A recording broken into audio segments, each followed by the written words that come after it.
L'hôtel de ville a été construit en 1664 par l'architecte Pieter Post, originaire de Haarlem. Il a conçu un édifice dans le style néerlandais classique, un style caractérisé par la symétrie de ses lignes. Le bâtiment fait environ 33 mètres sur 33 et culmine à 50 mètres de hauteur.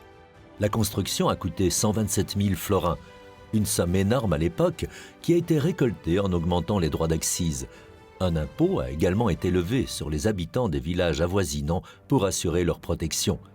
Si une menace venait à peser sur eux, ils pouvaient alors venir se réfugier derrière les fortifications de Maastricht. Le marché investit la place depuis 1243.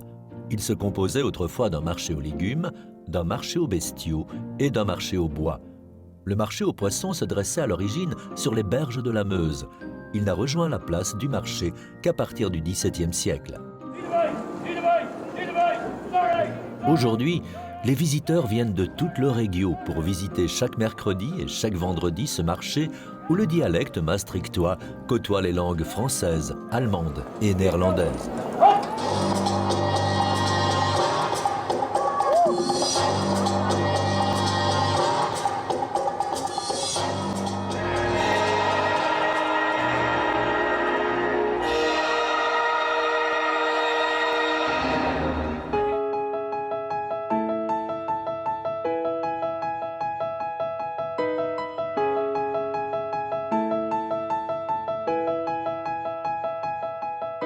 Le souterrain est en fait le rez-de-chaussée, accessible par 4 entrées différentes.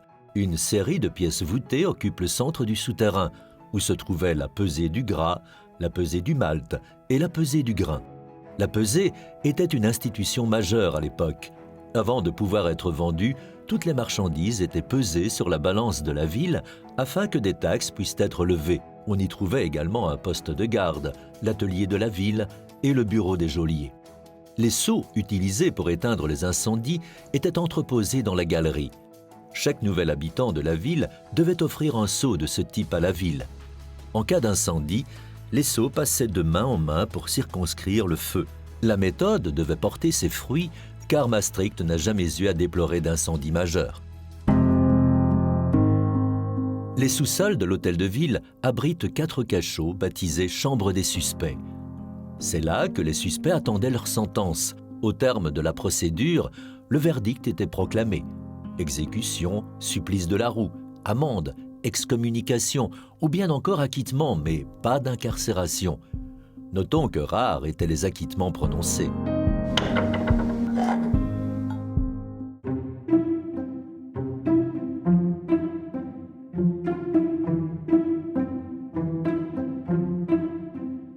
Le plafond du hall de l'hôtel de ville est orné de fresques réalisées par Theodor van der Schuur.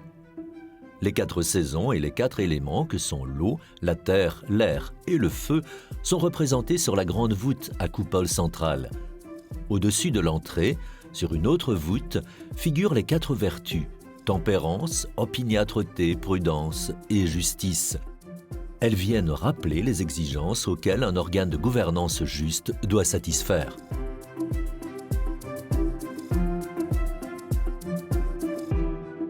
Le plafond richement décoré de cette chambre attire immédiatement le regard. Le plafond en stuc a été réalisé en 1736 par l'italien Thomas Vasalli. À l'origine, cette chambre était une salle de tribunal.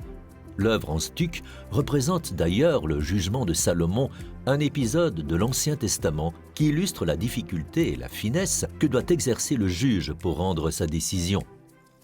À l'origine, les chambres de l'hôtel de ville étaient éclairées à la bougie et chauffées au feu de cheminée. L'atmosphère ne devait pas être des plus agréables quand les jours étaient froids et sombres. Lors des travaux de rénovation entrepris en 2017, le climat intérieur a fait l'objet d'une grande attention afin de protéger au mieux l'intérieur de l'édifice pour les générations à venir. Le secrétaire municipal siège dans cette chambre.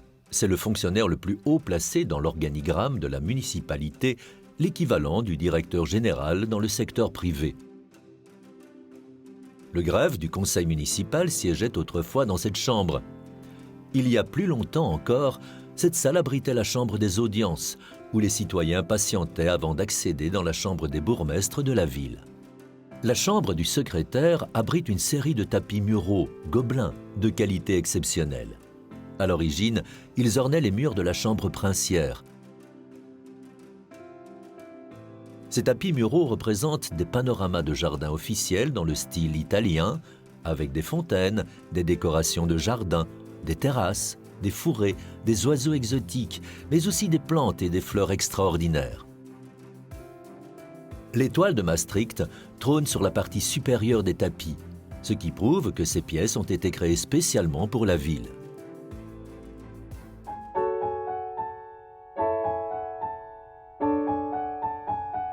La chambre du bourgmestre est la seule salle qui a toujours conservé la même fonction. Pendant l'Ancien Régime, avant la Révolution française, la ville comptait 2 bourgmestres, un de la région de Liège et l'autre de la région du Brabant, représentant respectivement le prince-évêque de Liège et le duc de Brabant. Ils occupaient à chaque fois cette fonction pour un an. Assistés de prévôts et d'adjoints, ils dirigeaient la ville et garantissaient l'ordre public, la sécurité alimentaire, la justesse des prix, et ils statuaient sur des affaires simples.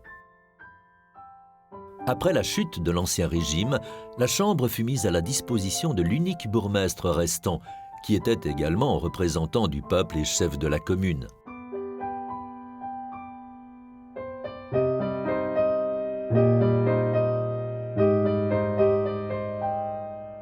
La tapisserie en cuir de Cordoue tendu attire instantanément le regard dans cette salle.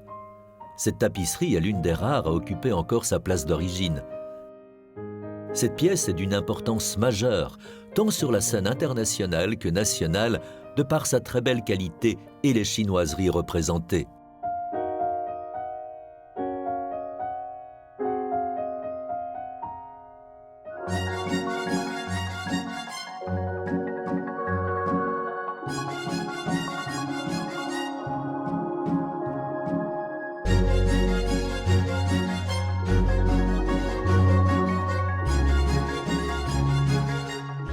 Cette chambre abritait les 4 commissaires déciseurs.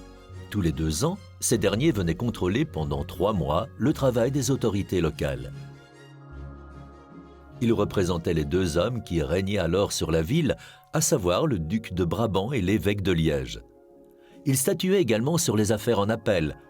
Les émoluments des 4 hommes étaient pris en charge par la ville, 5 000 florins au total, une somme énorme au XVIIe siècle. Cette chambre a toujours été la plus belle de l'hôtel de ville. Cela fait des dizaines d'années que des mariages y sont célébrés et que les mariés peuvent échanger leurs vœux au milieu de somptueux gobelins ancestraux.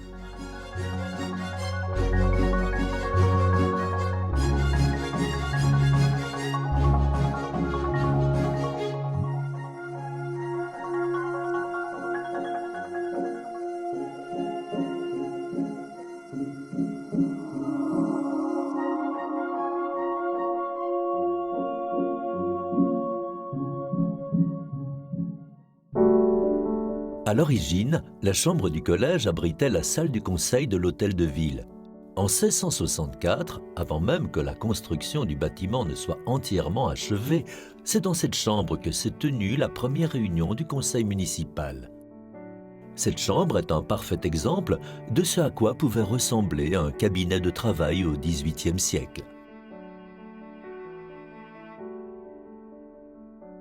À l'origine, tous les murs de cette chambre étaient couverts de tapisseries en cuir de Cordoue. Au début du XVIIIe siècle, ces tapisseries ont été remplacées par une série d'énormes gobelins représentant des scènes champêtres. Ils ont été réalisés en 1735 à Oudenaarde, en Flandre.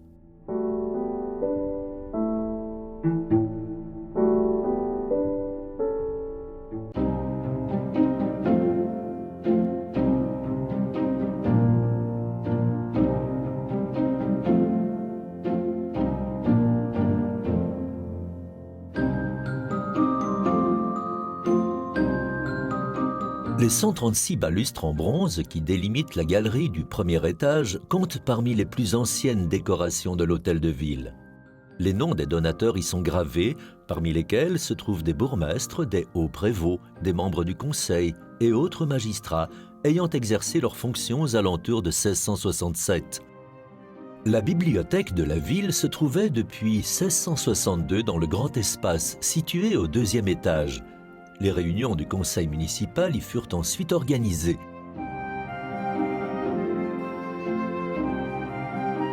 Sur les murs de cet espace, désormais appelé ancienne salle du conseil, trônent les portraits d'anciens bourgmestres.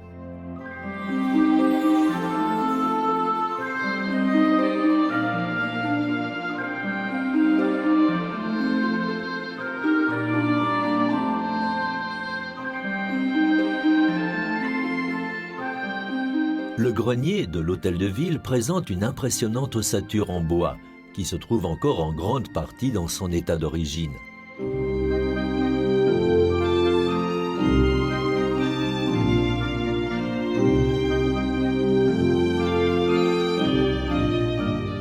Les équipements qui furent installés permettent de créer un climat intérieur agréable dans l'ensemble de l'hôtel de ville.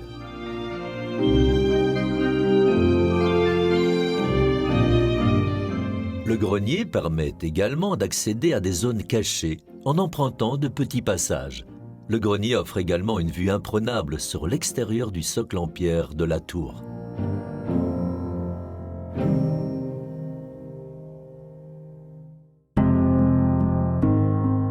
L'hôtel de ville s'est dressé pendant près de 20 ans sans sa tour. La construction de cette dernière n'a été achevée qu'en 1684. Avant, le clocher abritant le carillon se dressait sur la place, à côté de l'hôtel de ville. La tour a été fabriquée en bois, puis recouverte de plomb. De l'extérieur, la tour semble entièrement réalisée en pierre de taille.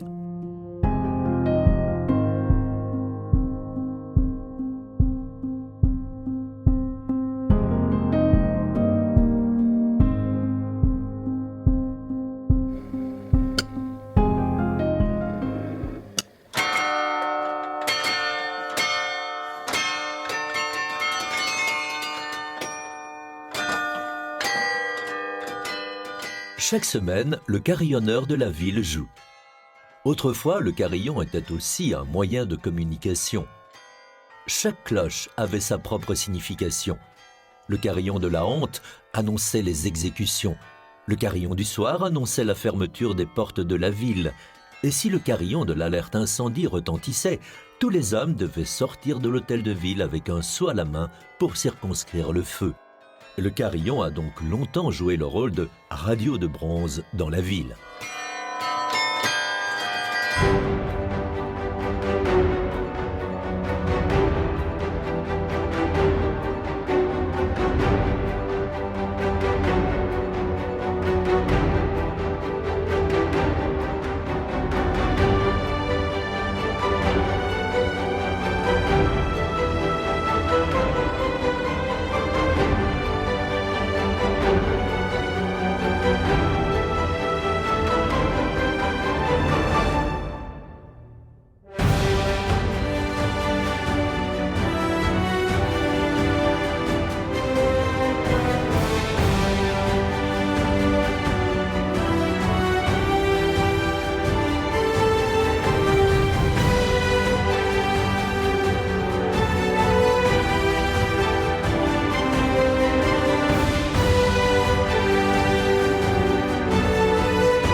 Grâce aux récentes rénovations menées dans l'hôtel de ville, celle-ci a retrouvé son lustre d'antan, tout en offrant un climat intérieur agréable grâce aux moyens techniques modernes. L'édifice est désormais prêt à se tourner vers le futur, sans pour autant se départir des qualités qui en font toujours un joyau de la ville.